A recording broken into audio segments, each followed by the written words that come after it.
Quand on va sauter la dimension du couple, on va maintenant arriver chez les enfants. Parce qu'un couple va forcément engendrer des enfants. Et ces enfants-là aussi peuvent être sujets à des offenses. Alors, comment garantir des enfants équilibrés? Il faut déjà travailler à être un couple équilibré. Un couple dans lequel l'offense n'a pas pu s'intégrer. Mais quand on n'a pas réussi à être ce type de couple, on va se retrouver dans le cas de figure de David et Absalom. La Bible nous dit que Absalom a vu sa sœur se faire violer par son frère. Et David a pris la nouvelle. La Bible dit qu'il a été très irrité, mais il n'a rien fait. Dis à ton voisin, il n'a rien fait. Non, dis, il n'a rien fait. La première chose qui peut offenser un enfant, c'est l'absence de ses parents.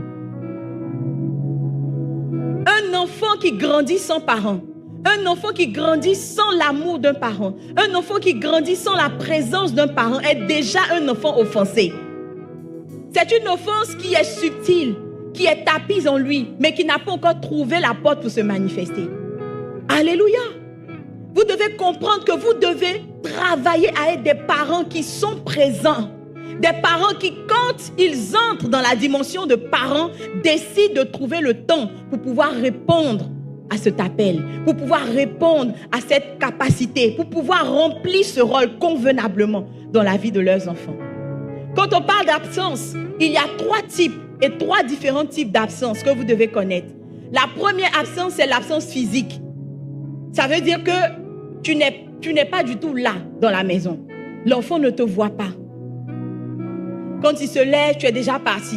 Quand il revient ou quand tu reviens, il est déjà endormi. Il n'y a pas de contact entre l'enfant et le parent. Il n'y a pas de moment entre l'enfant et le parent. Il n'y a pas d'occasion de rire. Il n'y a pas d'occasion de jeu entre le parent et l'enfant. Et généralement, le cas de personnes qui sont frappées par cette absence, c'est tous ceux qui cherchent l'argent.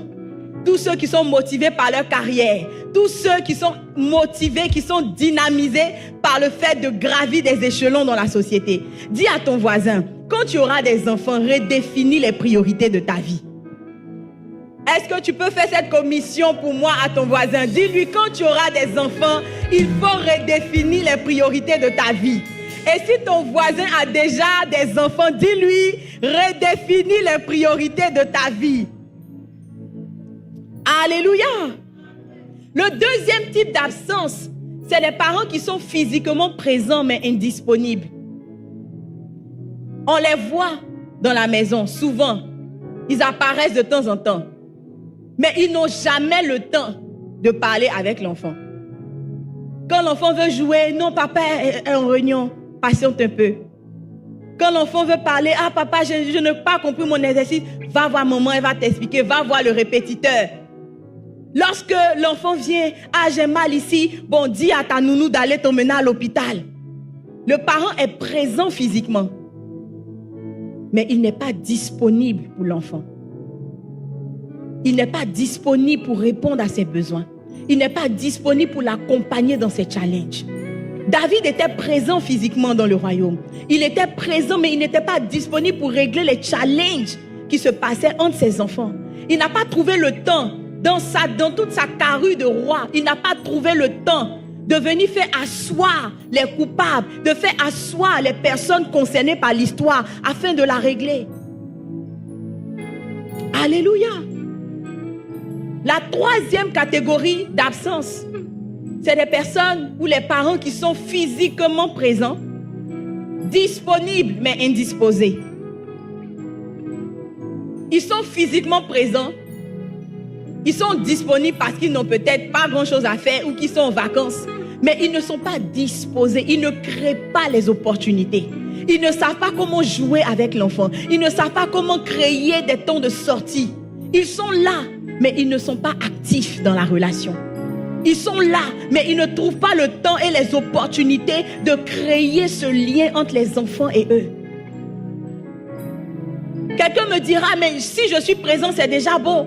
Si l'enfant mange, c'est déjà bon. Le loyer est payé, c'est bon. Il va à l'école, il a ses fournitures, c'est déjà bon. Mais le cœur d'un enfant répond à un besoin que seuls ses parents peuvent combler.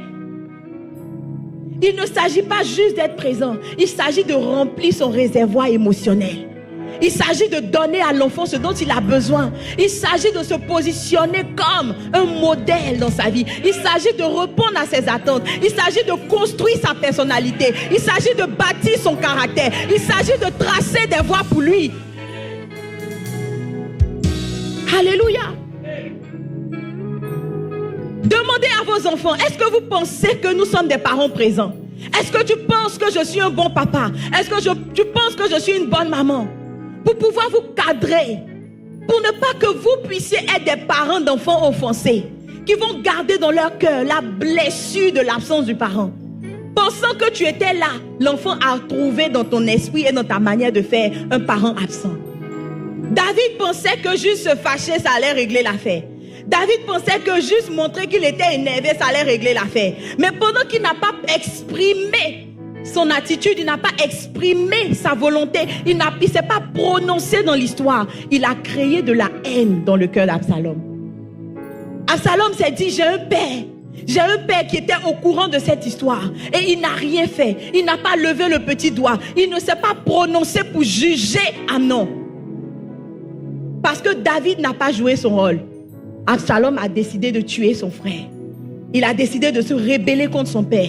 Il a décidé de coucher publiquement avec les femmes de son père. Qu'est-ce qui a engendré cela? L'absence de son père dans sa vie. Au moment où il avait le plus besoin de lui. Au moment où il attendait que son père se prononce sur un sujet qui le touchait particulièrement. Il ne s'agit pas de comment vous voyez les choses. Il s'agit de qu'est-ce qui est important pour vos enfants. Il s'agit de qu'est-ce qui est précieux pour vos enfants. Si ton enfant estime que balayer la maison en te roulant avec lui sur le sol, c'est important pour lui, tu dois aussi mettre dans ton calendrier comme quelque chose d'important. Si ton enfant estime que l'accompagner jouer au foot, c'est important pour lui, tu dois estimer que c'est une chose importante. Parce que quand tu ne le fais pas, tu ouvres son cœur à l'offense. Si ton enfant estime que juste lui acheter une glace chaque samedi, c'est quelque chose d'important pour lui, tu dois t'arranger pour pouvoir le faire. Parce que ne le faisant pas, tu ouvres et tu soumets son cœur à l'offense. Demande à ton voisin, qu'est-ce que ton enfant attend de toi que tu n'es pas en train de lui donner? Qu'est-ce que ton enfant te demande que tu n'es pas en train de faire? Quelle est cette chose qu'il soupire tous les jours après toi, qu'il te rappelle jour après jour, de manière incessante, que tu n'es pas en train de faire? Peut-être que c'est juste l'accompagner à l'école. Peut-être que c'est prier avec lui. Peut-être que c'est lui apprendre des versets. Peut-être que c'est le mettre au dos. Quelle est cette chose que ton enfant demande que tu n'es pas en train de lui donner? Pendant que tu le fais, tu es en train de semer dans son cœur les graines de l'offense. Cet enfant va grandir avec le souvenir qu'il est resté seul. Le souvenir que ses besoins n'ont pas été pris en compte. Le souvenir qu'il n'y avait personne pour écouter ce qui le tenait à cœur. Le souvenir qu'il a dû se faire lui-même. Et cette attitude va le relâcher dans la société comme un offenseur. Offensé devenu offenseur. Pour mieux offenser d'autres personnes. Je prie que Dieu t'aide à voir dans ta relation avec tes enfants les choses qui sont essentielles, les choses qui sont importantes, sur lesquelles tu dois t'arrêter. Et si tu n'es pas encore parent, je prie que Dieu t'accorde la grâce de commencer dès maintenant à planifier le type de parent que tu veux être, à planifier le type de parent que tu veux devenir, pour pouvoir engendrer des enfants équilibrés émotionnellement et qui savent jouer le rôle que Dieu attend d'eux dans la société. Dans le nom de Jésus. Le point sur lequel je vais m'arrêter concerne l'histoire de Genèse 37 que nous avons lue. La Bible nous dit Israël a aimé Joseph plus que tous ses frères. Et il lui a fait quoi? Une tunique de plusieurs couleurs. Les comparaisons entre les enfants. Une manière différente de montrer à chacun sa valeur dans la famille. Voilà ce qui peut déjà relâcher l'offense dans le cœur d'un enfant. Voilà ce qui peut entraîner le cœur d'un enfant à se perdre dans l'offense. Ses frères étaient déjà jaloux. Ses frères étaient déjà remontés. La Bible dit qu'ils ne pouvaient même pas parler en amitié à Joseph. Parce qu'ils avaient de la colère. Parce qu'ils avaient du mépris. Parce qu'ils le trouvaient comme étant celui qui a volé leur père, celui qui a volé le cœur de leur père.